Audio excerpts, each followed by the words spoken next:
de colaboración académica que celebran, por una parte, el Tribunal Electoral del Poder Judicial de la Federación y, por la otra, la Universidad Autónoma de Nuevo León. Es un gusto para mí presentar a quienes nos acompañan en el Presidium. El magistrado Felipe de la Mata Pizaña, de la Sala Superior del Tribunal Electoral del Poder Judicial de la Federación.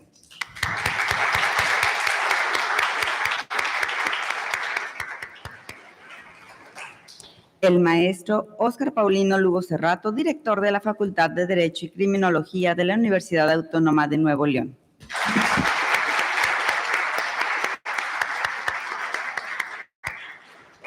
Y el doctor Alfonso Herrera García, jefe de unidad académica de la Escuela Judicial Electoral.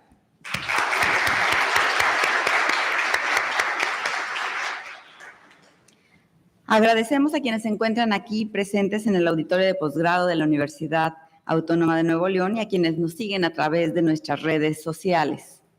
El Convenio General de Colaboración Académica que se firmará el día de hoy tiene como objeto establecer las bases y mecanismos operativos para coordinar la ejecución de diversos programas, estrategias, acuerdos y actividades en materia de capacitación enfocados a la protección de los derechos político-electorales en el ámbito de las respectivas atribuciones de las partes, como por ejemplo, proyectos de investigación y estudios jurídicos, colaboración de ciclos de conferencias, coloquios, seminarios, simposios, talleres, cursos, diplomados y actividades similares. También la implementación de posgrados en Derecho Electoral, difusión de publicaciones y eventos y publicaciones conjuntas de artículos o memorias de eventos, así como coediciones de interés común, entre otras actividades académicas. Vamos a solicitarle a continuación al maestro Óscar Paulino Lugo Cerrato, director de la Facultad de Derecho y Criminología de la Universidad Autónoma de Nuevo León, que por favor nos dirija unas palabras. Adelante, por favor.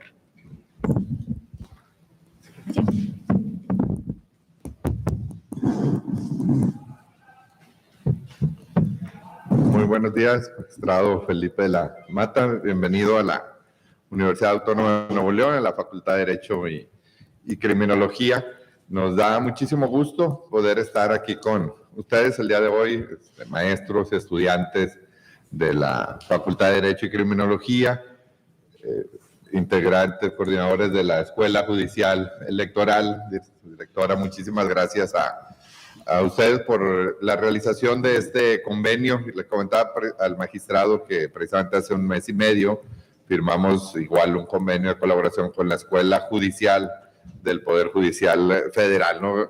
Aquí gran parte de nuestra labor es estar siempre vinculado con los organismos públicos y privados para que todos ustedes, estudiantes, vean no solamente, aprendan del derecho, no solamente en el día a día de sus clases, sino que también tengan otra visión más amplia de cómo están operando algunas de las instituciones del gobierno en nuestro país, cómo se ejerce el derecho en el sector privado, en el mismo sector público, y que vayan ustedes orientando sus intereses y su preparación académica hacia alguna de esas áreas. Ese es el propósito de estas conferencias, de estos congresos, seminarios que hacemos durante todo el semestre.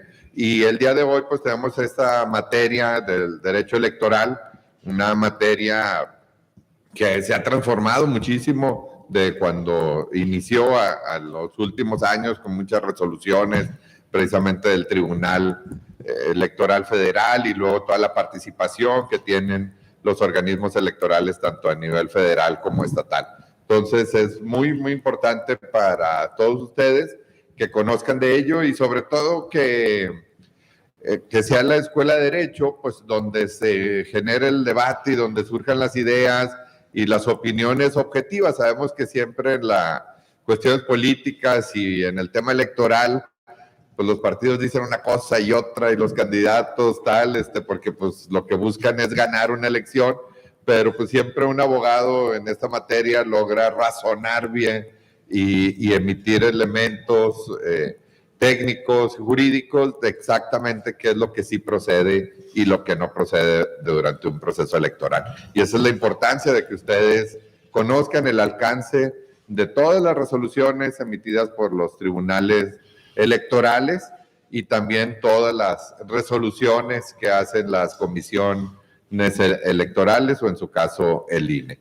Entonces, pues el día de hoy vamos a ser testigos de esta firma de convenio de colaboración, pero también de una plática al magistrado donde vamos a poder conocer algunos de los criterios más novedosos o algunas de las sentencias recientes que ha emitido el tribunal para que podamos nosotros aprender lo último que se ha dictado a nivel federal. Y también, pues, magistrado y doctora de la Escuela Judicial, pues puestísimos para colaborar, ser magistrados, si organizamos un diplomado o algún también seminario donde podamos seguir fortaleciendo nuestra vinculación, pues cuenten con la Universidad Autónoma de Nuevo León, con la facultad, el rector, el doctor Santos Guzmán, pues siempre nos ha apoyado para realizar este tipo de actividades y siempre colaborador en este esquema. Y pues aprovechar ahí toda la presencia de la universidad que tiene 217,000 estudiantes y en el caso de la Facultad de Derecho son 13,800, 10,000 de Derecho y 3,300 de Criminología, más los 500 de posgrado. Entonces, pues creo que se puede hacer una gran colaboración entre ambas instituciones. Pues muchísimas gracias y vamos a aprovechar muy bien esta mañana conociendo todo el tema electoral. Bienvenidos.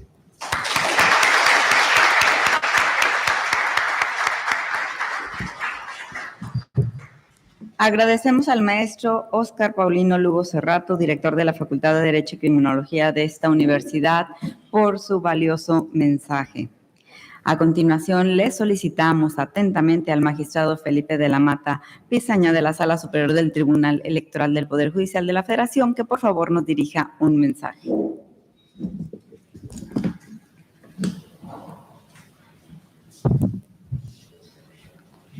Buenos días.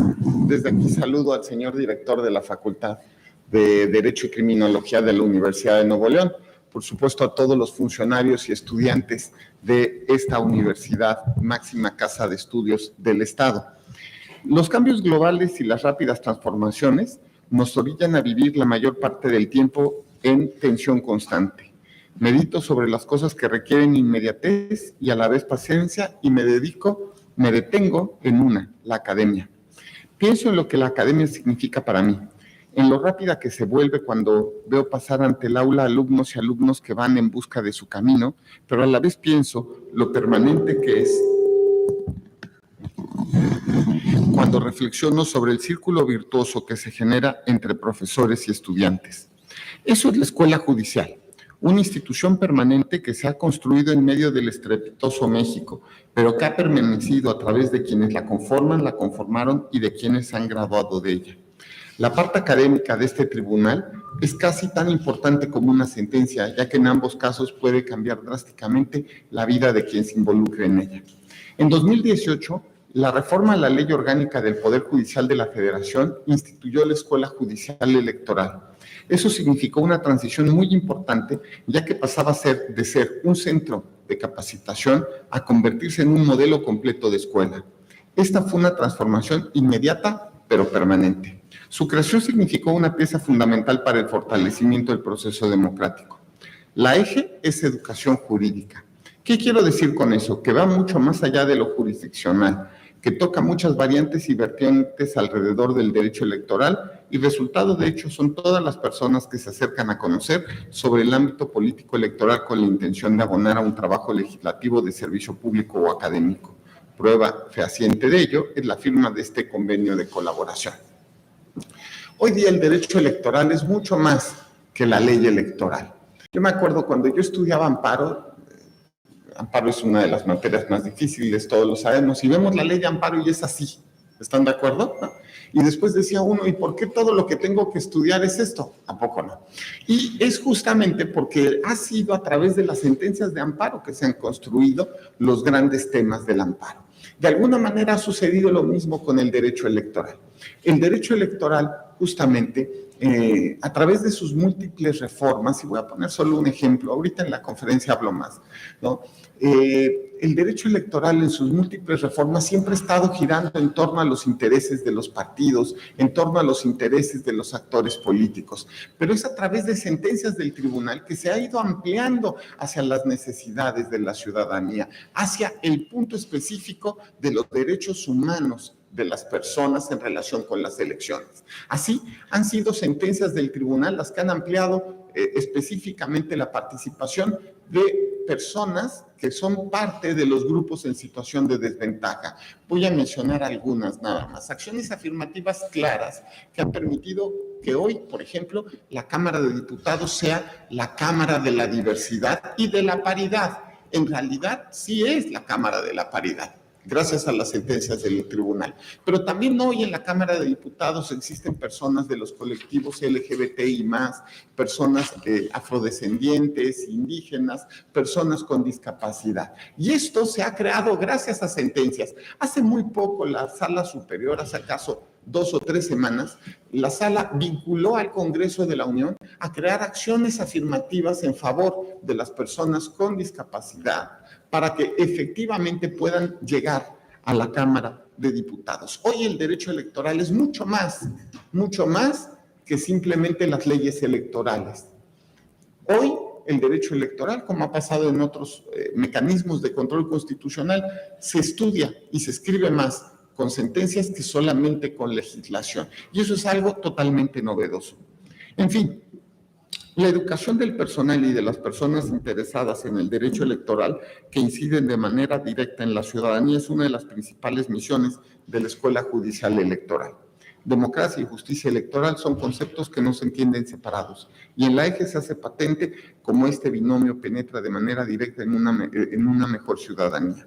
En la Universidad Autónoma de Nuevo León también saben que tienen que adaptarse a este mundo que va tan rápido y desarrollarse dentro de este contexto para generar una permanencia trascendental. Ustedes comparten junto con nosotros la visión de generar inclusión, equidad, generación y aplicación innovadora del conocimiento con un amplio sentido de responsabilidad social que traerá consigo permanencia institucional. Es por lo que esta firma de convenio de colaboración abona de manera concreta y eficaz a la cooperación entre ambas instituciones y del cual estoy seguro se cosecharán muchos frutos. No importa qué tan rápido vaya el mundo, siempre y cuando estemos conscientes que hay que construir una sociedad con capacidades plenas para todos, que sean idóneas de permanecer en el futuro y fortalecer nuestras instituciones. Finalmente, no es otra cosa más que el objetivo de la Universidad Autónoma de Nuevo León como del Tribunal Electoral del Poder Judicial de la Federación y particularmente de la Escuela Judicial Electoral, cuya directora y el señor jefe de la unidad académica se encuentran presentes y a los cuales también les mando desde aquí un abrazo. Muchas gracias.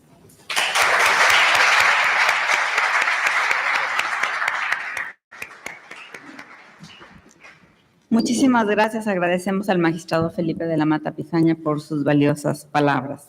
A continuación, se llevará a cabo la firma del Convenio General de Colaboración Académica que celebran, por una parte, el Tribunal Electoral del Poder Judicial de la Federación, representado por su presidente, el magistrado Reyes Rodríguez Mondragón, y por la otra, la Universidad Autónoma de Nuevo León, representada por su abogado general Mario Emilio Gutiérrez Caballero, a quien le agradecemos que se incorpore en este momento y le damos la más cordial bienvenida. Muchísimas gracias por estar.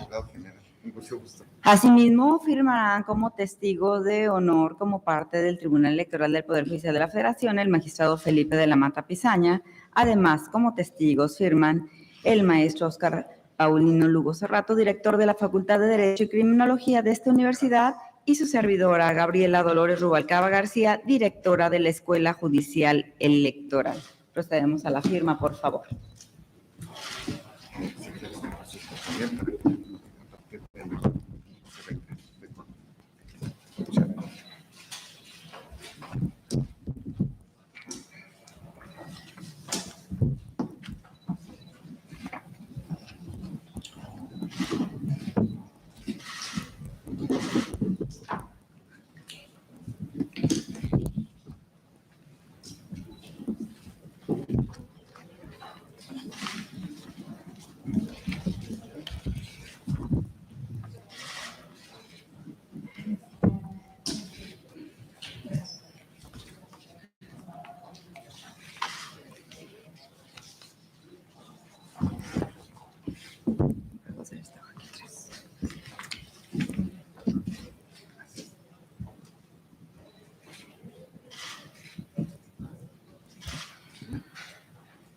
Creo que ya están todos. Muchísimas gracias. Pues a continuación les vamos a invitar para la firma, para la toma con la firma de los convenios, la fotografía oficial. Por favor.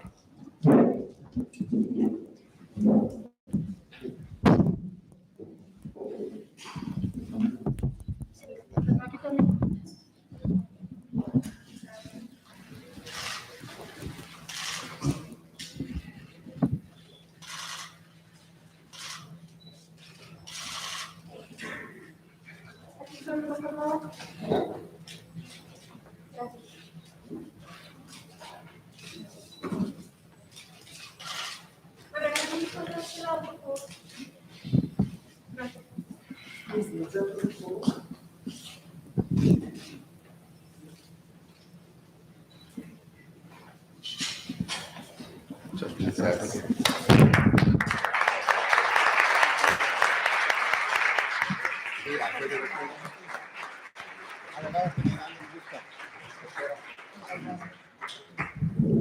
Bueno, pues con esto damos por terminado este acto protocolario y les invitamos a quedarse con nosotros para la siguiente actividad académica. La EGE va a tu universidad el día de hoy en la Universidad Autónoma de Nuevo León.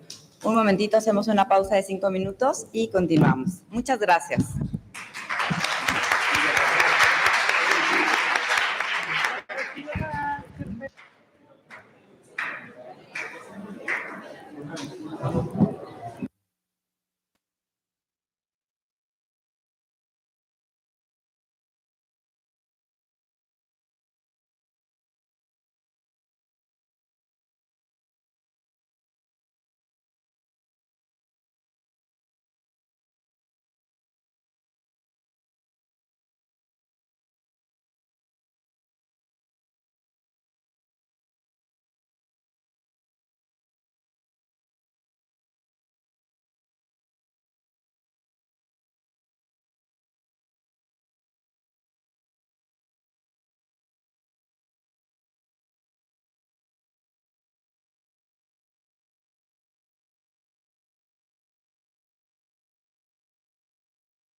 al programa La Eje va a tu universidad, en este caso a la Universidad Autónoma de Nuevo León.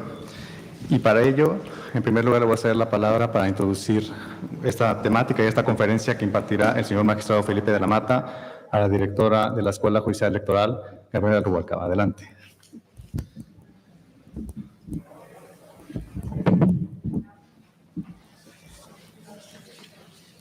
Gracias, muy buenos días. Es un gusto para mí estar con ustedes hoy en la Universidad Autónoma de Nuevo León con esta actividad académica denominada La Eje va a tu universidad, a la Universidad Autónoma de Nuevo León. Saludo con mucho gusto a quienes integran el presidium, el magistrado Felipe de la Mata Pisaña de la Sala Superior del Tribunal Electoral del Poder Judicial de la Federación. Muchas gracias, magistrado, por estar.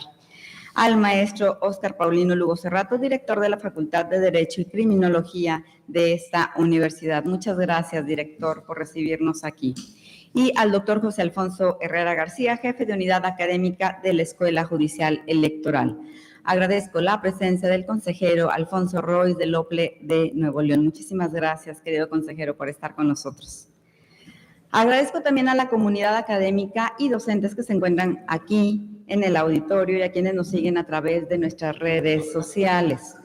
La actual integración del Pleno de la Sala Superior del Tribunal Electoral del Poder Judicial de la Federación se ha preocupado por estrechar vínculos académicos con diversas instituciones interesadas en la materia electoral, abriendo espacios en nuestros programas académicos, lo cual es una buena oportunidad de conocer de primera mano los criterios establecidos en la materia. A la luz de los desafíos que enfrentamos como país, la labor del Tribunal Electoral se vuelve determinante en muchos ámbitos y uno de ellos es justamente la capacitación en esta materia. La Escuela Judicial Electoral es una institución educativa especializada perteneciente al Tribunal Electoral, cuya misión radica no solo en la formación, capacitación y actualización de su propio personal, sino también de integrantes de las autoridades electorales locales, de partidos políticos, de diversas instituciones, de la comunidad estudiantil y de personas interesadas en esta materia electoral a través de la difusión de la cultura democrática. Por esta razón, nuestro lema es Educamos para la Democracia. Y tenemos actividades académicas para alcanzar nuestros objetivos, como por ejemplo la que tuvimos hace un momento en la que se suscribió un convenio de colaboración académica entre el propio tribunal y esta distinguida casa de estudios. Una de las frases que identifican a esta universidad propone la excelencia como principio y la educación como instrumento. Coincidimos. Y esta coincidencia es la que nos ha llevado a establecer un vínculo para realizar diversas actividades en torno a temas político-electorales que constituyen el principal objeto de estudio de nuestra escuela, la Eje, como se le conoce. Sin duda, tenemos el enorme reto como Escuela Judicial Electoral de aportar conocimiento que sea práctico para cada una de las personas que están inscritas en nuestros programas académicos, pero que al mismo tiempo se convierta en un intercambio de experiencias entre dos instituciones que crearán una relación recíproca de conocimiento y a largo plazo en la que se forman las ciudadanas y los ciudadanos de nuestro país. Como primera actividad académica, esta actividad de la Eje va a tu universidad, tenemos el honor de contar con la distinguida presencia del magistrado Felipe de la Mata Pisaña, a quien agradezco que se encuentre hoy con nosotros con un tema interesantísimo como es la violencia política de género y la libertad de expresión. Para que México tenga una democracia con resultados, es indispensable analizar y perfeccionar el conocimiento del sistema político electoral. Es por lo que esta actividad académica no puede llegar en mejor momento. Es un honor conjugar esfuerzos con esta casa de estudios, la cual es un referente de la educación superior que se distingue por su calidad e innovación. Deseo agradecer nuevamente a la Universidad Autónoma de Nuevo León por abrirnos sus puertas y acogernos en este espacio dedicado a la reflexión y a la difusión del conocimiento. Muchísimas gracias.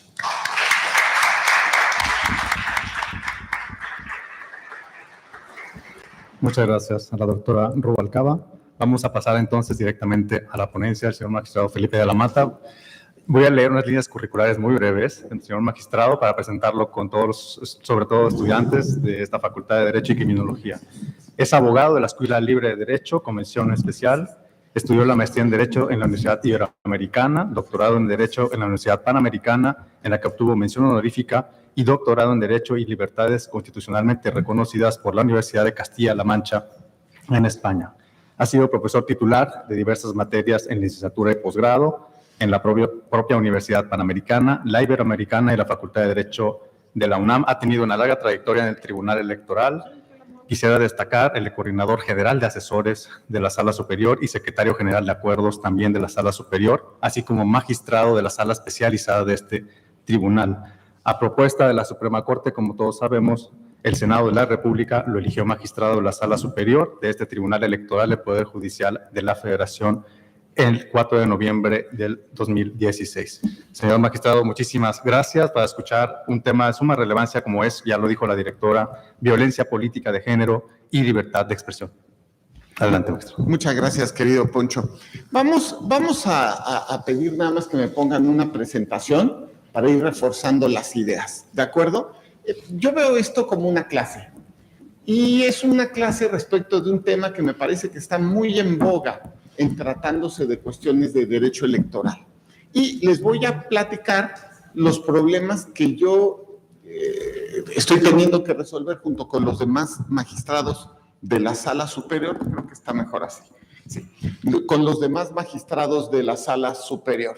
Miren, esta es justamente la temática que vamos a ver a lo largo de la conferencia o de la clase. Primero, vamos a hablar del marco de la libertad de expresión, del marco de la libertad de expresión en el debate político. Después, una introducción rápida a lo que es la violencia política de género, también llamada BPG. Y después les voy a contar algunos casos que me parecen interesantes y que tienen que ver justo con BPG, ¿de acuerdo? Y libertad de expresión. Unos casos súper interesantes. Bueno, a mí me parecen súper interesantes. Y finalmente nos empezaremos a hacer preguntas, porque nos estamos encontrando en la BPG nos estamos encontrando con algunas cuestiones. Estamos limitando el debate político, pero la pregunta es, ¿los políticos cómo debaten? ¿Tranquilos, calmados o de manera apasionada y a veces ruda? ¿Verdad? Eso es como la naturaleza del debate político. Bueno, vamos a ver un poco y llegamos a conclusiones. A ver, bueno, justo vamos a preguntarnos cuáles son los límites del debate político en relación con la violencia política de género y cómo el tribunal lo ha abordado. Los invito a que me sigan en mis redes sociales, por ejemplo, en Twitter, en Facebook, ¿no? Y ahí voy a colgar esta presi para que no tengan ustedes que sacar fotos, ¿no? A ver, va. Miren, primero, quiero hacer notar, es que esto es obvio y más en una facultad de Derecho, pero fíjense ustedes cómo se habla de libertad de expresión y cómo se habla en la Constitución. Primero, está dentro de la parte primera de la Constitución lo que hace a derechos humanos, es decir, es evidente, es un derecho humano y no es un derecho humano del montón, vamos a decirlo. Hay como derechos humanos menos, ¿cómo decirlo? Todos son derechos humanos, pero hay como derechos humanos fundantes del sistema y uno de ellos es justamente el tema de la libertad de expresión. Sin embargo, la libertad de expresión no es un derecho humano que sea imponderable. Ya me doy a entender, un derecho humano absoluto, ¿no? Fíjense cómo la propia Constitución mexicana justo nos dice que sí puede tener límites la libertad de expresión. Hay modelos de otros países donde la libertad de expresión es casi absoluta. Sin embargo, no es el caso en la Constitución mexicana, ¿no? Ahí justamente pueden ver el artículo 6, donde dice justo, la manifestación de las ideas no será objeto de ninguna inquisición judicial o administrativa, dice, sino en el caso de que ataque a la moral, la vida privada o los derechos de terceros. Eso de atacar la moral es algo que no entendemos del todo y dotarlo de significado es complicado, pero nos queda muy claro donde dice los derechos de terceros, ¿de acuerdo? Bueno, ahora, todavía más.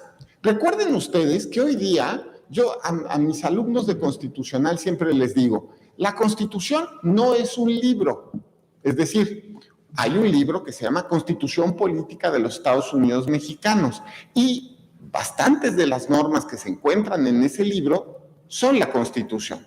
Sin embargo, la Constitución no solo se encuentra en ese libro, y algunas de las normas que ahí están, podríamos discutir si son o no Constitución. Pero por supuesto que el bloque de constitucionalidad y convencionalidad, es decir, el bloque de control supremo vamos a decir, del sistema mexicano, eso es justo lo que se encuentra hasta ¿se acuerdan ustedes de la pirámide? Lo que está en la puntita, eso justo es la Constitución, que es más un concepto que solo un libro, ¿de acuerdo? Bueno, ahora fíjense, la Convención Americana sobre Derechos Humanos, que forma parte de este bloque de constitucionalidad, es decir, es parte de las normas supremas que se encuentran en México, ¿de acuerdo? Fíjense, dice, toda persona tiene derecho a la libertad de pensamiento y expresión. Y nos va diciendo, ¿no? Este derecho comprende la libertad de buscar, recibir y difundir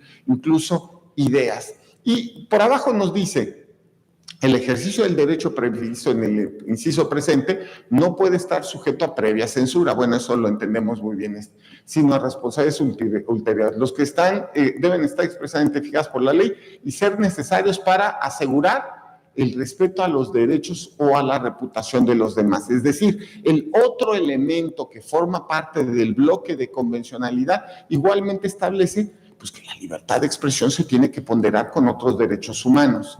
Todavía más, otro pacto internacional que también forma parte de nuestro bloque de constitucionalidad. En el mismo sentido, hay libertad de expresión, pero esta tiene que asegurar el respeto a los derechos y reputación de los demás. Es decir, la libertad de expresión no es absoluta. Bueno, a mí me encanta esta jurisprudencia. En México entendemos por jurisprudencia algo que no necesariamente es lo que se entiende en el mundo, ¿no? Pero en otros países del mundo jurisprudencia pues son las resoluciones vinculantes y que sirven de parámetro para el análisis de control de constitucionalidad justamente emitidas por los tribunales más altos. A mí me gusta esta jurisprudencia de la Corte Interamericana de Derechos Humanos. El caso de colegiación obligatoria de periodistas. Miren lo que dice y díganme si no les encanta. Yo en mis sentencias lo pongo y a cada rato lo menciono. La libertad de expresión es una piedra angular en la existencia misma de una sociedad democrática. ¿Se acuerdan lo que les dije? Tenemos una libertad fundante del sistema, una libertad fundamental. La llama la Corte Interamericana piedra fundante, ¿de acuerdo? No, piedra angular en la existencia misma de una sociedad democrática. Y fíjense, ahí mismo se explica, y dice, es indispensable para la formación de la opinión pública. No es cualquier cosita, no es una libertad del montón, ¿de acuerdo? Todos los derechos humanos son fundamentales, sí, pero esta libertad es, vamos a decirlo, muy fundamental. Ahora, incluso dice, es posible afirmar que una sociedad que no está bien informada no es plenamente libre. A mí esto siempre me conmueve. Estas frases de esta jurisprudencia, de estas sentencias siempre me conmueven, ¿de acuerdo? Bueno, y justo aquí nos damos cuenta, las libertades de expresión e información deben maximizarse en el debate político. Eso es lo que podemos sacar de la Constitución, del bloque de convencionalidad y también de las sentencias de la jurisprudencia de la Corte Interamericana, ¿de acuerdo? Es decir, tienen que maximizarse. Sin embargo, también tienen límites. Límite objetivo, pues sí, seguridad nacional, orden público, salud pública, pues sí, ¿no? Y subjetivo, que tiene que ver con dignidad y reputación de terceros. Ahora vamos a hablar un poco de la BPG. Bueno, hace no mucho tiempo, yo siento que fue ayer, porque además como nos pusieron pausa, ¿no? Es decir, llegamos a 2020 y de repente hubo como una pausa y siento que acabamos de salir de la pausa apenas, ¿no? Otra vez nos pusieron play, ¿no? Bueno, así que siento que fue ayer. En 2020 se modificaron 8 leyes para darle reconocimiento normativo a la BPG, a la violencia política de género. Ahorita les platico un poco del contenido de esto. Lo que quiero decirles es la reforma a la BPG en términos legales, con sinceridad lo digo, está basada sobre todo en las, vamos a decirlo, sentencias del Tribunal Electoral. Fueron las sentencias del Tribunal Electoral las primeras que detuvieron el fenómeno de la BPG y que fueron reforzando justo los derechos de las mujeres a una vida libre de violencia. Por ejemplo, a mí me tocó particularmente, cuando yo era magistrado de la sala especializada, a mí me tocó una sentencia que me resultaba muy especial, porque además, aquí entre nosotros, creo que fue de las primeras que reconocieron el fenómeno de la BPG. Era una sentencia para gobernador del estado de Puebla, que tenía que ver con un spot electoral. Hoy día dirían, no, obvio, esto es BPG, ¿cómo se les ocurre pensar que no es BPG? Pero en ese momento no teníamos ley, no teníamos jurisprudencia, no había casos previos. ¿Qué es lo único que teníamos? El protocolo para atender casos de BPG que acababa de firmar el Tribunal Electoral. Es decir, era lo único que teníamos para resolver el caso. Salía, justo era un caso, y ya saben ustedes, las contiendas de gobernador son muy duras, se dicen cosas horribles, ¿no? Y entonces sale justamente un spot de televisión respecto de una candidata al gobierno de Puebla, si es que recuerdo bien, donde decía, cuando estés votando por ella, no estás votando por ella. Este era el concepto. ¿Por qué? Porque no votas por ella, votas por él. Y se referían a un gobernador pues, que tiene muy mala fama, exgobernador de Puebla que tiene muy mala fama, ¿no? Porque decían, a ella la hizo él. Si votas por ella, votas por él, ¿no? Uf, eso es evidentemente BPG, pero en ese momento, pues vamos a decir, todo el mundo tenía dudas. Bueno, terminamos, la sala especializada bajó del aire ese spot y fue la primera vez que se le dio contenido y eficacia a una regla dije regla, no había regla, más bien, a través de principios limitamos el derecho de los partidos a su libertad de expresión en materia política por ir en contra de la BPG. ¿De acuerdo? Bueno, fueron primero las sentencias y después la reforma. Y en la reforma se retoma todos los elementos que estaban en las sentencias. Mire, este es el contenido así. ¿Qué es la BPG? ¿Cuáles son sus elementos? Las conductas constitutivas, actores, autoridades, medios de impugnación, autoridades, facultades en medidas cautelares, medidas de reparación, repetición, ámbitos de sanción de la BPG y que no solo son electorales, también penales y administrativos. Miren ustedes, es bastante información. Ahora, si yo les soy sincero, tendría que darles 3 conferencias para hablar de BPG.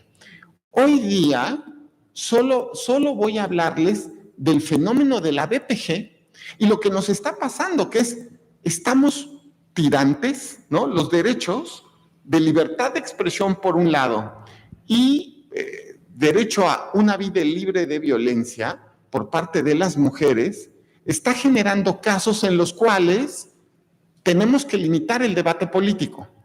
La pregunta que nos tenemos que hacer es constantemente, ¿hasta dónde lo podemos limitar?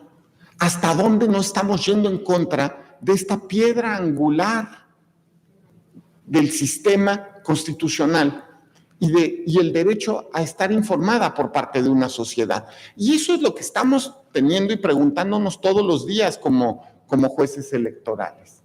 Miren, justamente, les voy a decir, los casos que vamos a ver a continuación se pueden dar cuenta que para que sean BPG tienen que darse algunos elementos. Primero, tiene que ser en el ejercicio de derechos políticos. Normalmente van a ser funcionarios electos, ¿no? Un gobernador, una gobernadora, un diputado, un senador, una senadora, una diputada, o candidatos a alcaldías, regidores, ¿no? A ver, puede efectuarse por cualquier acto político, el Estado en particular. Esto es importante. La violencia política de género, que por supuesto debe desaparecer, ¿de acuerdo? Es justo un tema de debate importantísimo para todas las personas. Y aquí no hay fueros, ¿de acuerdo?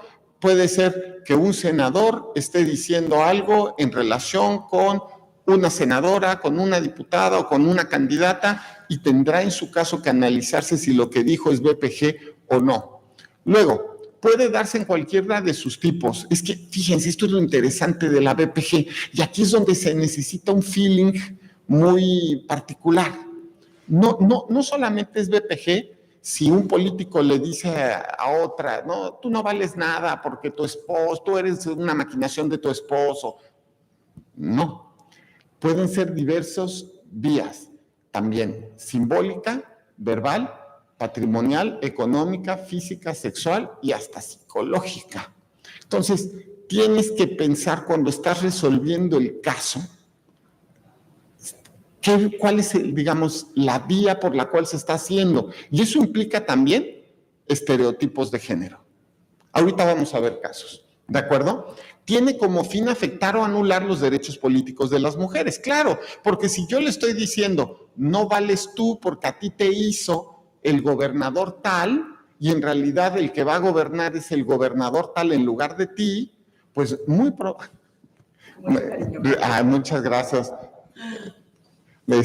Querida Ivonne, bienvenida, muchas gracias, de verdad. Bueno, justamente entonces tiene como fin afectar o anular los derechos políticos de las mujeres. Ahora, se basa en elementos de género. Esto es importante. Hay muchos tipos de violencia, pero para que sea violencia de género, no nada más el sujeto pasivo, es decir, quien sufre la violencia tiene que ser mujer. Es decir, tiene que ser violencia con el fin de discriminarla. Vuelvo al caso que les platicaba, que fue el primer caso de BPG con alguna consecuencia, que era justamente el caso de tú no vales nada porque te hizo tal gobernador y en realidad si tú llegas a ser gobernadora, en realidad será el que gobierne el otro. Eso es claramente discriminatorio, ¿están de acuerdo? Porque le están diciendo, señora, usted no vale nada. Quien vale es su líder o su hacedor, ¿de acuerdo? Ese punto es el importante. Tiene que ser justamente un elemento discriminatorio. Se le hace la BPG a una mujer por el hecho de ser mujer. Tiene, por lo tanto, además una diferenciación de contenido respecto de un varón. Fíjense cómo en este caso, que pongo como ejemplo, es difícil imaginar que digan, no, bueno, si a Juanito lo hizo Perenganito, en realidad si eligen a Juanito, el que va a gobernar es Perenganito. Pues se dice, pero se cree poco, ¿están de acuerdo? Pero en cambio, en relación con una mujer se hace un elemento diferenciador, donde se está discriminando el lenguaje, discriminando a la mujer por el lenguaje político. Y esto hace que al género femenino se le afecte de manera desproporcionada. Bien, ahora vamos a ver algunos casos que hemos resuelto en la sala superior. Este caso es de hace apenas unos pocos meses. A mí me costó mucho trabajo. Por aquí estaba una de mis hijas y entonces estaba yo, aquí entre nos, cuando estaba yo pensando cómo resolverlo, le pedí su opinión. ¿Saben? Este caso para mí fue, bueno, todos son interesantes, pero fue así como, aquí es donde uno tiene que tener el feeling de verdad femenino, ¿de acuerdo? A ver, voy a recordarlo de forma general. Estamos hablando primero de un medio de comunicación, una televisora local que saca una noticia. Perenganita, pues se acaba de apuntar para ser candidata, ¿no? A diputada, ya no me acuerdo si federal o local. Dice, ¿y qué virtudes tienes, Perenganita? Y sacan un video de ella para una revista que 10 años antes ella había hecho. Un video con ropa, pues, cortita, ¿no? Y sale, pues, muy guapa, porque la muchacha es muy guapa, ¿no? Así, ya saben, muy sexy, ¿no? Y diciendo, esto es lo único que ha hecho y merecido para tener justamente este cargo, ¿no? Esta candidatura. Fíjense, y aquí justamente se utilizaban imágenes de ella y videos donde ella aparecía aparentemente desnuda, aunque eso no sale en la noticia. Ella 10 años antes, pues se dedicaba al modelaje y justo había hecho un spot para una compañía, una revista, y justamente no sé si se había desnudado, eso sí no lo sé, porque además creo que ni obraba en autos. Ahora, díganme ustedes si esto es o no violencia de género, ¿verdad? Y yo por ejemplo, yo le preguntaba a mi hija justamente esta cuestión y creo que ella nunca tuvo dudas, ¿de acuerdo? Sobre todo, ¿por qué demonios estaban sacando imágenes sexys de ella? Pues una cosa es que ella porque ¿cómo se defendía la televisora? Pues es que son públicas. No, pues ella las publicó y justo firmó un contrato y se difundieron y están en internet y cualquiera los puede ver. El caso es interesante porque además en el alegato de oídas, la sujeto pasivo de la violencia, la víctima, estaba devastada. Ya me doy a entender, devastada. Había sido noticia en una ciudad pequeña, donde todo el mundo ahora se burlaba de ella. Ya me doy a entender. Para mí fue un caso muy especial porque me sirvió para establecer, junto con la sala, el criterio de que no se deberían utilizar, yo diría jamás, imágenes del cuerpo de una mujer para exhibir, por supuesto, su supuesta ineptitud. ¿Eso qué tiene que ver? Pero es que de verdad no entiendo qué tiene que ver eso. Pues hace 10 años firmó pues, un contrato, ¿no? Puede ser la mejor candidata. Además, creo que después ya no fue candidata o renunció. De eso no me acuerdo muy bien, ¿de acuerdo? Ahora, me parecería que eso debería estar totalmente excluido del debate público. Debería estar prohibido la utilización de imágenes del cuerpo de una mujer para el debate político. No viene ni al caso. Bueno, fíjense esta frase. Una consejera presidenta de un OPLE denunció al representante de un partido. Díganme ustedes, bueno, repito, los políticos pelean y se hablan feíto. Dudo que puedan decir, oh, insigne dama. Le quiero decir, no, yo lo sé que no es así, pero vean la frase. El representante del partido hablando con la consejera presidenta del OPLE. Yo creo en la consejera, debe primero hacer bien su trabajo y después dedicarse a promoverse, sin demeritar el trabajo que pudiera realizar, porque a lo mejor lo hace con el mejor de sus esfuerzos. No tiene los tamaños todavía para un cargo de esta naturaleza, ¿no? Y yo creo que el hombre en este debate duro ni siquiera se dio cuenta de lo que dijo, porque el chip machista lo tienes aquí en el cerebro, ¿de acuerdo? Dijo, no tiene los tamaños. ¿Y a qué se refería con tamaños? Bueno, nuevamente la frase no se trataba de una simple crítica severa, ¿de acuerdo? Era una frase de agresión basada en el género de la consejera, ¿de acuerdo? Y utilizaba un estereotipo como alguien sin capacidad para ejercer el cargo. Este caso también llevó a una sanción por parte del representante del partido. Bueno, es que de verdad esto, fíjense, es un caso de 2021. No estoy hablando de 1960, 40, no. Bien, dice, un precandidato a gobernador manifestó lo siguiente.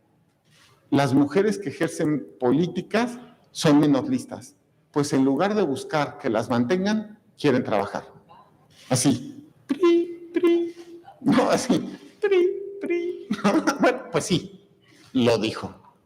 Bueno, se imaginan que esto también llevó a la sanción, evidentemente, ¿no?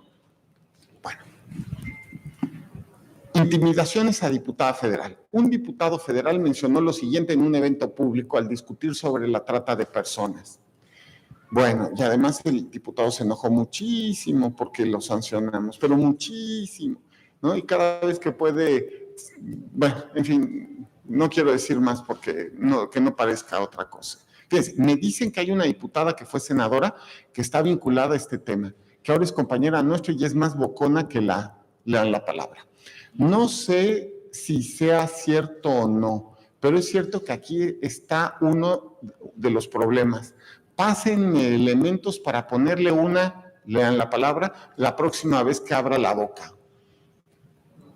Le quiere cerrar la boca a una mujer por hablar de política.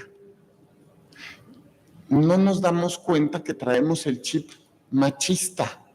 Nuevamente esto llevó a dos cosas, no solo a la sanción, porque además tratando de servidores públicos de verdad es un tema, el tema de la sanción, sino fundamentalmente también a decirle que se disculpara y que tomara un curso de género, ¿no? Bueno, se enojó muchísimo, puso tweets, ¿no? Dice esa sala superior y no sé qué y no sé cuánto. Les dejo el caso nada más.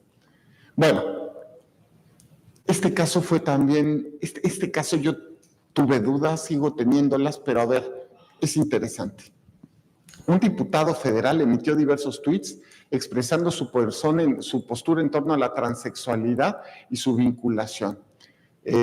Bueno, ideología trans, legislaremos para impedir que, hombres compitan, creo, contra mujeres en el deporte organizado, ocupen lugares en política que correspondan a mujeres por equidad de género, se apliquen a menores de edad supresores de pubertad, hormonas y mutilación trans.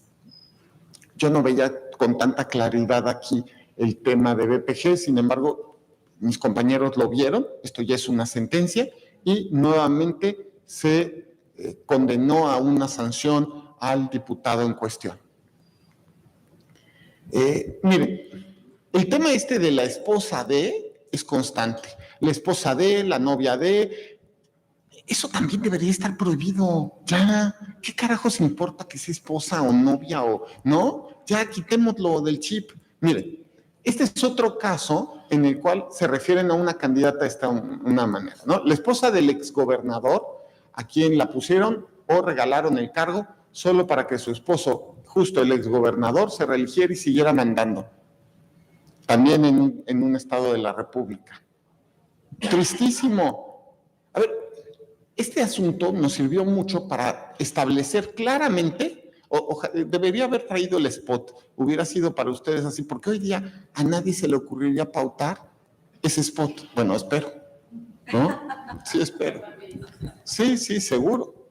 Y entonces, fíjense, justo este tema, la esposa, el exgobernador, ¿no? A ver, yo de verdad, justo a eso voy, ¿no? O sea, si se tuviera que complementar la reforma de 2014 electoral, si hubiera una nueva reforma, pues sería bueno ir prohibiendo cuestiones específicas del debate público, ¿no? La utilización del cuerpo, de imágenes del cuerpo de una mujer, la específica relación simbólica de que son muñecos o muñecas de su marido o que su jefe, ya me van a entender, hay como cosas muy claras. Ahora, este caso, súper triste, también de 2018, un promocional de campaña también para gobernador. Se recrea la escena de un cuento, pues el famoso cuento es de Blancanieves, ¿no? Donde los personajes eran una candidata y su esposo. Y justo que se trataba de las dos caras de la misma. Y le preguntaban así como, espejito, espejito, ¿quién va a ser gobernador? ¿No? O gobernadora. Dice, y sale la cara, pero no de la candidata, sino del marido, ¿no? O sea, vuelve a ser lo mismo. Este tipo de cuestiones son tan evidentemente simbólicas por dos cuestiones. Una, el estereotipo de género, ¿no? La princesa. Y dos, la violencia simbólica respecto de que una mujer no puede ser independiente de su marido. Bueno, voy a concluir. Nos tenemos que dar cuentas que la BPG constituye un límite a la libertad de expresión. En ningún caso se puede utilizar como excusa para proferir discursos justamente que atenten contra el libre desarrollo de las mujeres en el ámbito político. ¿Cómo evitar? Ahora, sin embargo, tenemos un problema práctico, pero ese es un problema práctico para nosotros los jueces. Nuestro problema práctico es, ¿cómo podemos resolver los temas de BPG sin tampoco desaparecer el debate político? Es decir, ya quedamos de acuerdo que la libertad de expresión es una libertad fundante del sistema constitucional mexicano y americano en general, del derecho comunitario americano.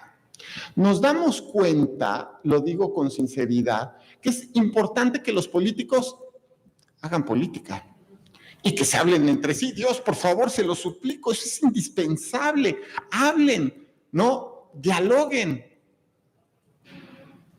El debate político puede ser rudo, fuerte, pero no puede ser discriminatorio. En eso estamos de acuerdo.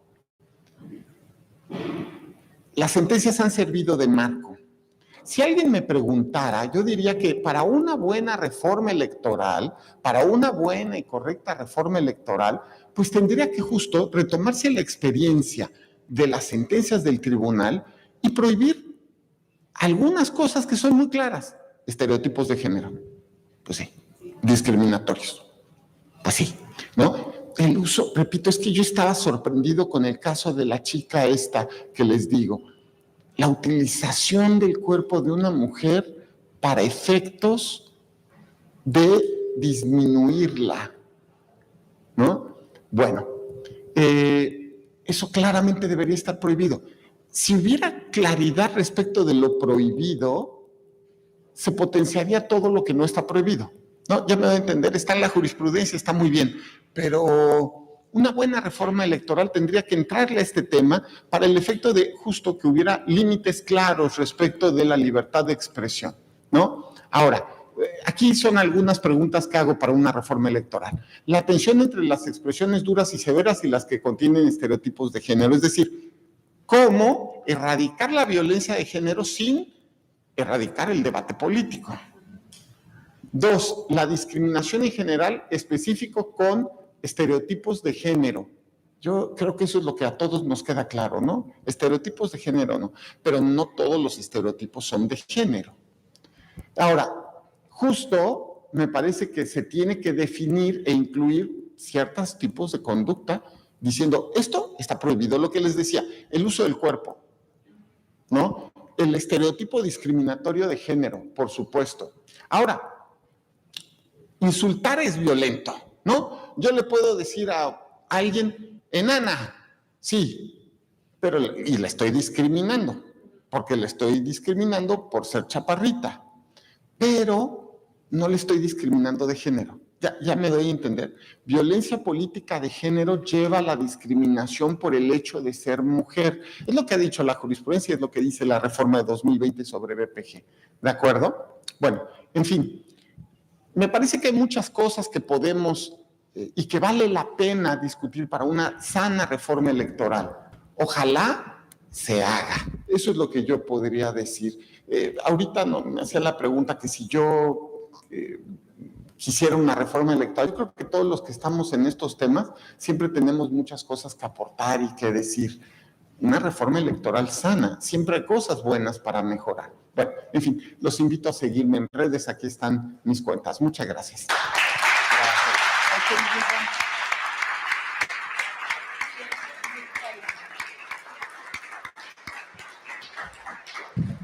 Muchas gracias al señor magistrado de la Mata. Queremos agradecer especialmente la presencia de la diputada Ivonne Álvarez, presidenta del Congreso del Estado de Nuevo León. Muchas gracias por su presencia.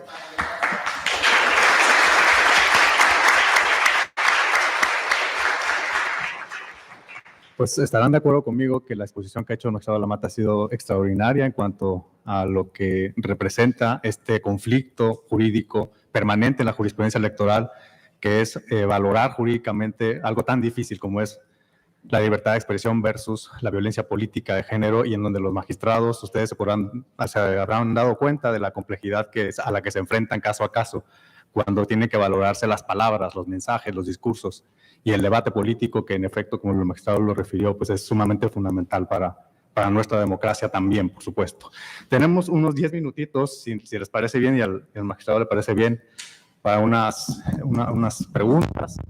Quizá si alguien lo pudiese hacer de viva voz para poder recogerlas y el magistrado pueda dialogar con ustedes, sobre todo pues, los estudiantes que están presentes, las estudiantes que seguramente les haya suscitado interés precisamente en estos casos.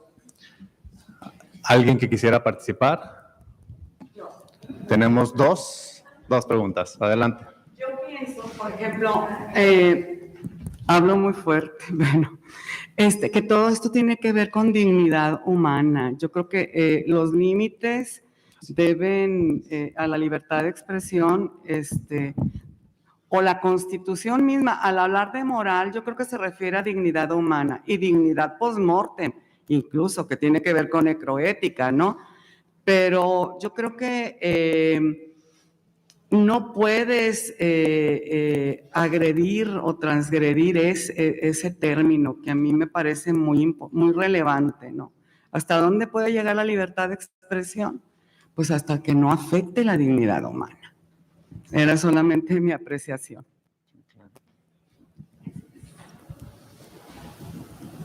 Buenos días, un placer conocerlo en persona, soy su superfan.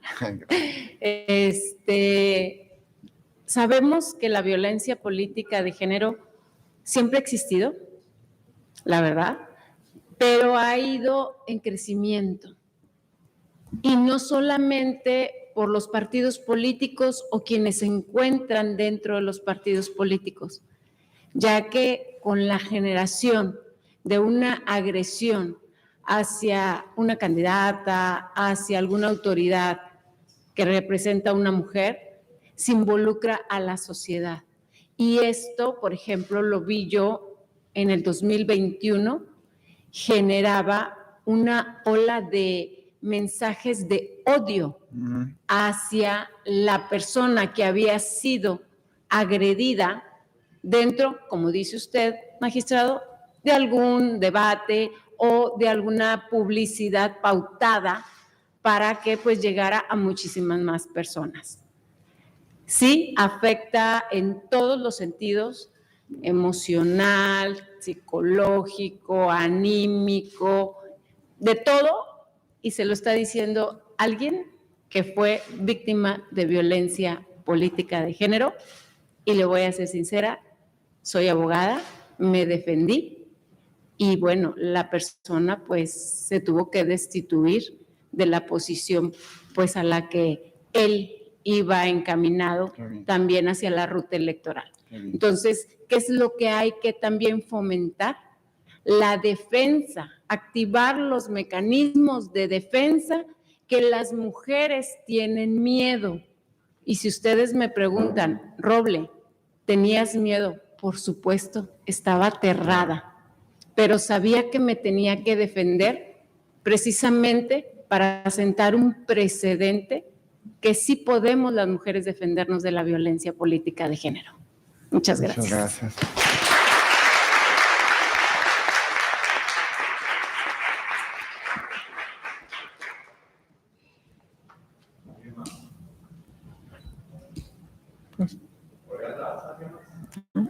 Anímense.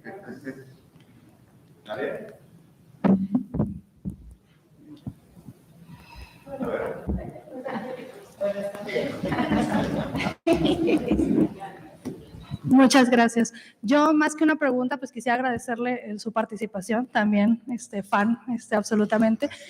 Creo que está genial la idea de clarificar cuáles son las conductas que no se deben, porque creo que eso lo debemos reforzar y este foro está magnífico con los estudiantes para saber. Nosotros, los de que tenemos cierta edad hacia arriba, pues crecimos con esos estereotipos, ¿no? Pero los que están aquí sentados atrás y que están estudiando, pues tienen mucho por hacer para cambiar. Entonces, ¿qué es lo correcto y qué no es lo correcto, no? O sea, cómo vincular, y esto está maravilloso, que la escuela vaya a la escuela, y la escuela judicial vaya a la universidad, pero también a otros niveles. O sea, yo como mamá, pues me encantaría, o sea, que ya estos temas los fueran tocando con mis hijos en otros niveles más inferiores, o incluso con mis alumnos aquí, ¿no? O sea, eso está maravilloso. Y pues cómo evitar estos conflictos, pues con la conciencia, ¿no? O sea, al final estos conflictos electorales pues se pueden, lo dijo la compañera, o sea, teniendo bien claro cuál es pues la materia y cuál es el límite de la dignidad y cuál es el papel de las mujeres en este momento. Entonces, esa sería mi aportación. Muchísimas gracias. Claro.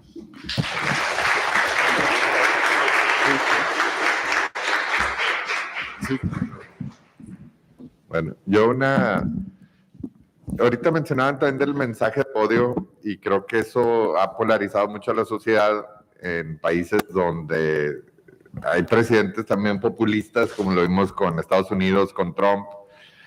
Y la pregunta aquí también, creo yo que también otro de los factores pues son las redes sociales y todo el anonimato de las redes sociales.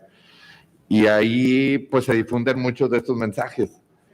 ¿Qué mecanismos tiene el Tribunal Electoral para frenar o parar mensajes en redes sociales? Esa sería la pregunta. Claro. Bueno, tengo mucho que decir. Siéntense 2 horas más. A ver, yo diría varias cuestiones. Primero, coincido claramente, es un tema de dignidad humana. La base de los derechos humanos es la dignidad humana.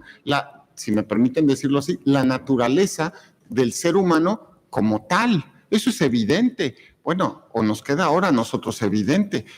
Ha muerto mucha gente en el camino de la historia del mundo, ya no se diga de México, para que lleguemos a esta conclusión. Es una frase muy hecha eso de decir todos los derechos para todas las personas, ¿no? Es como muy claro, pero es verdad y se tiene que vivir. Y perdón que lo diga, especialmente respecto de las mujeres, no solamente por estas frases cursis como es que tengo madre, tengo hijas, es verdad, y yo lo hago por mis hijas, o sea, mis hijas lo saben bien. Estas cosas yo lo hago porque quiero o por lo menos yo en mi corazoncito, quiero un mejor México para ellas, porque no soportaría que ningún varón les hiciera cositas desagradables, la verdad, y que las molestara, o que, no, ya me voy a entender, ni varón ni mujer, la verdad. Pero, de acuerdo, más allá de eso, me parece que tenemos que justo primero sensibilizarnos. Ahora, una pregunta que nos hacía, y bueno, en el contexto de lo que nos decía, yo creo que nunca habíamos tenido tantos casos de violencia política de género, pero por mucho, en la historia de la justicia electoral mexicana. Yo llevo 25 años en la justicia electoral mexicana. Entré en 1997 al Tribunal Electoral. Y le puedo afirmar, por mi experiencia práctica, que estos son los años de mayores casos. Y usted me va a preguntar, oiga, ¿y por qué hay tantos casos? Porque al final del día esa es la pregunta. Ahora, que antes vivíamos de forma muy bien y todo se ha descompuesto. Creo que ha pasado el fenómeno. A ver, la sociedad que tenemos, como dicen, heteropatriarcal, y por el otro lado, y no es menor, me parece que es las sentencias del tribunal y de los tribunales electorales del país han potenciado los derechos de la mujer de tal manera que efectivamente están llegando a los cargos de poder. No estoy diciendo que ya hayan llegado y estamos en el mundo feliz. No, falta muchísimo. Pero ojo, a ver, mitad y mitad en la Cámara de Diputados. Es que mitad y mitad en todos los congresos locales. Mitad y mitad en los municipios de los estados. Y sigue creciendo.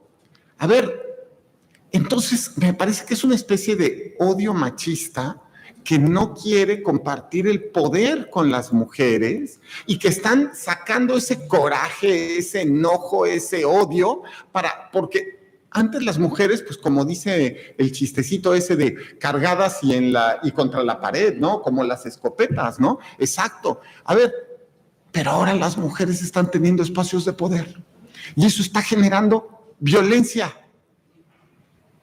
¡Wow! Eso dice todo de lo que somos como sociedad. No soportamos como sociedad que las mujeres le hagan, tengan poder. Pues era mejor que nos acostumbremos porque esto ya que está cambiando y va a cambiar completamente, ¿no? En fin, el tema justo del mensaje de odio y de la afectación moral, créame, yo le voy a contar porque les conté acerca de la primera sentencia. Bueno, pasaron unos años después de que emití mi primera sentencia, que fue la primera sentencia de BPG, y me encontré a la justiciable. Yo nunca había conocido a la justiciable. Y le dije, hola, ¿cómo está? Oiga, yo soy aquel juez que una vez le dio la razón. no la conocía. ¿Y sabe que me destrozó el corazón? Que se puso a llorar. Se puso a llorar, pero así. Y me empezó a decir todo lo que le había significado que salieran esos spots en la televisión en su vida. Bueno, jamás lo voy a olvidar. Y justo cuando volví a ver a la chica, a la víctima del asunto que les digo que tiene que ver con su cuerpo, y cuando la vi devastada,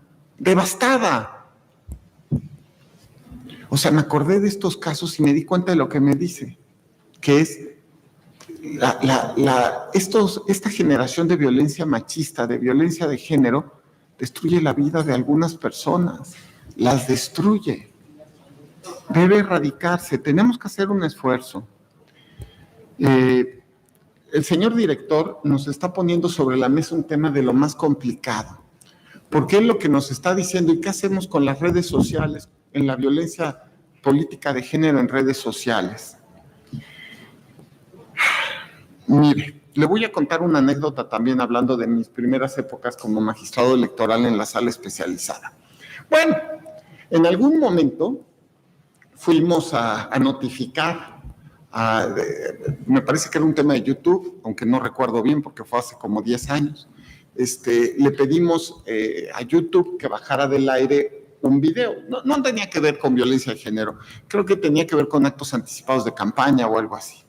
Entonces le dijimos, vayan ustedes a notificar el tema. Afortunadamente YouTube tiene una representación en México, creo que estaba en Paseo de la Reforma. Vayan, por favor. Regresa el actuario y nos dice, oiga, uno, que son compañías distintas, claro, no sé cómo se llama la dueña de YouTube, y pues esta que se llama, yo qué sé, YouTube México. Obvio, eso, compañías distintas. Dos, que ellos no tienen ningún control de la plataforma, que ellos venden publicidad, que eso es lo que hacen. O sea, su objeto social no es controlar la plataforma, sino publicidad. Tres, que con gusto nos dan el domicilio de YouTube en Palo Alto, California. No, iban a pasar meses antes, o sea, por las vías internacionales iban a pasar meses antes de que pudiéramos buscarlo. Entonces lo que hicimos fue, en lugar de ordenar a YouTube, le ordenamos a quien era el denunciado que bajara el video, ¿no? Y se bajó. Pero no fue, o sea, y era identificable. Lo dice muy bien, el tema es qué hacemos con la violencia anónima que gira en redes sociales. ¿Cómo podemos, en su caso, establecer medidas que identifiquen justo la existencia de esta violencia y erradicarla?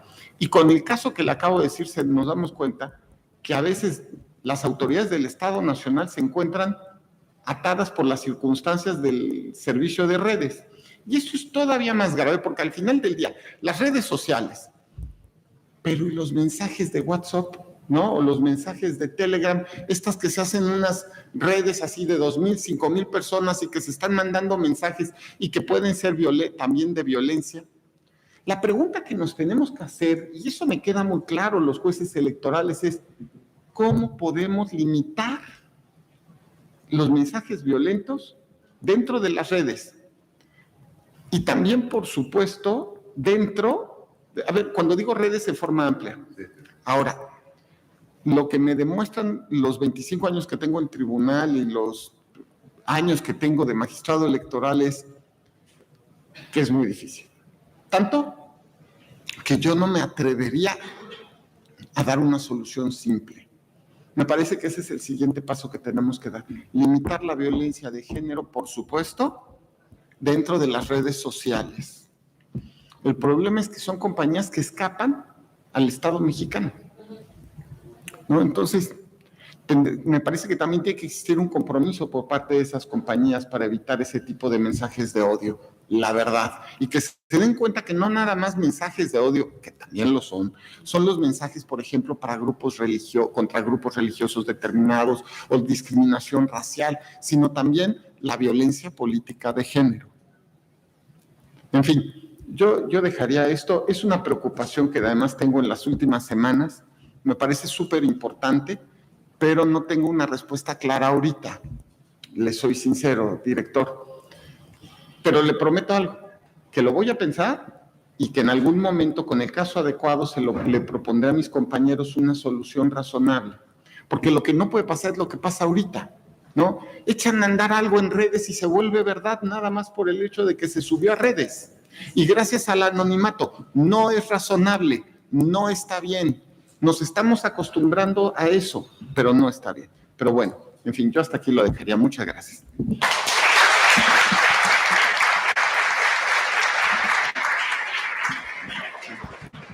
Muchísimas gracias al magistrado de la Mata.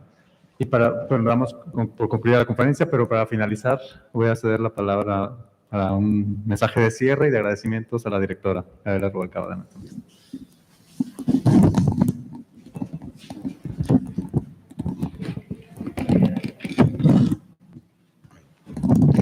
Muchísimas gracias, de verdad, un extraordinario lo que platicamos aquí, lo que escuchamos del magistrado de la Mata. Muchas gracias, son temas muy interesantes e innovadores. Y bueno, para cerrar, nada más agradecerles la presencia de la diputada Ivonne Álvarez. Muchas gracias, diputada, por estar aquí con nosotros, presidenta del Congreso de Nuevo León. Y invitarlas e invitarlos a todos a seguir las redes sociales, no solo del magistrado, sino las de la Escuela Judicial Electoral. Sigan nuestra página. La verdad es que tenemos muchas actividades que les pueden interesar. Tenemos cursos autoejecutables, diplomados, conferencias, y son actividades diarias que pueden seguir. Tenemos un canal de Telegram que se ponen ahí cada actividad que se va a tener durante el día. Empezamos desde las 7 de la mañana, todo el día. Y bueno, cursos que pueden llevar a su ritmo, eso también está muy padre. Y un blog que se llama Axis, que los invitamos a que nos manden sus colaboraciones, con gusto las recibimos y las publicamos. Y bueno, pues esperemos que esta sea una de muchas actividades que tengamos con la Universidad Autónoma de Nuevo León. Muchísimas gracias, tengan muy buenas tardes todos.